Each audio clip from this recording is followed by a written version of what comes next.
Hi, ഞാൻ Anwar Torino. ഞാൻ ഇന്ന് വന്നിരിക്കുന്നത് പ്രിവ്യൂ വിൽഡേഴ്സിൻ്റെ ഓണറായ രാജേഷ് ചേട്ടൻ്റെ ഫാം ഹൗസിലാണ്. കുരുമുളക് കൃഷിയും അല്ലാതെ പല കൃഷികളും ചെയ്യുന്നുണ്ട്. അതിൻ്റെ മെയിനായിട്ട് നമ്മൾ വന്നത് നമ്മളെ പൈപ്പ് കൊടുത്ത് കുരുമുളക് കൃഷി ചെയ്യുന്നുണ്ട്. 50ഓളം പൈപ്പ് വെച്ചിട്ടുണ്ട് കുരുമുളകിന് വേണ്ടിയിട്ട്. നമ്മളെ പൈപ്പ് ചൂസ് ചെയ്യാൻ കാരണം എന്തുകൊണ്ടാണ്? പൈപ്പ് ചൂസ് ചെയ്യാൻ കാരണം ഒന്ന് പിന്നെ എന്താ പറയുക, സിമെൻറ്റ് പൈപ്പ് ആയതുകൊണ്ട് കൂടുതൽ കാലം ഈട് നിൽക്കുന്നു. പിന്നെ PVC 4 ഇഞ്ച് പറയുമ്പോൾ റേറ്റ് കൂടും. അതെ.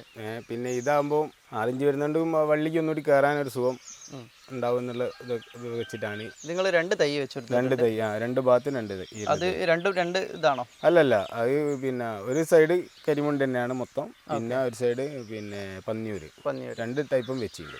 ഇനി നിങ്ങൾക്ക് എത്ര റുപ്യ വന്നിട്ടുണ്ടാവും ഒരു എക്സ്പെൻസ് ആയിട്ട്? പൈപ്പിന് മൊത്തമായിട്ട് കുരുമുളക് ദീന് ഒക്കെ മൊത്തമായിട്ട് ചെയ്യാൻ കുരുമുളക് ഒരു വള്ളിക്ക് 20 രൂപ വെച്ചിട്ട് വാങ്ങിയതാണ്. നമ്മളെല്ലാവരും ഹെൽപ്പ് ചെയ്യുന്നതിനെ കൊണ്ട് ഒരു 300 രൂപ, ഒരു 300 രൂപയൊക്കെ വരും. 300 രൂപ വരുള്ളൂ. അടിയിൽ നിങ്ങൾ കോൺക്രീറ്റ് ചെയ്തിട്ടുണ്ടോ അല്ലെങ്കിൽ സാധാ മണ്ണ്? ഓക്കെ. അത് എത്ര അടിയിൽ താഴോട്ട് കുഴിച്ചിട്ടുണ്ടാണ്? 1.5 അടി താഴ്ചയിൽ. എത്ര മാസമായി വെച്ചിട്ട് ആക്കിയിട്ട്? ഇതിപ്പോ ഒരു 3 മാസമായി. 3 മാസമായി. ഇത് കാല് കുഴിച്ചിട്ടിട്ട് ഒരു മാസം കഴിഞ്ഞാൽ വള്ളി വെച്ചു. ഇതും കൃഷിയൊക്കെ ഇവിടെ ഉണ്ട്. ഫുള്ള് കയറി നോക്കിയാൽ അറിയാം.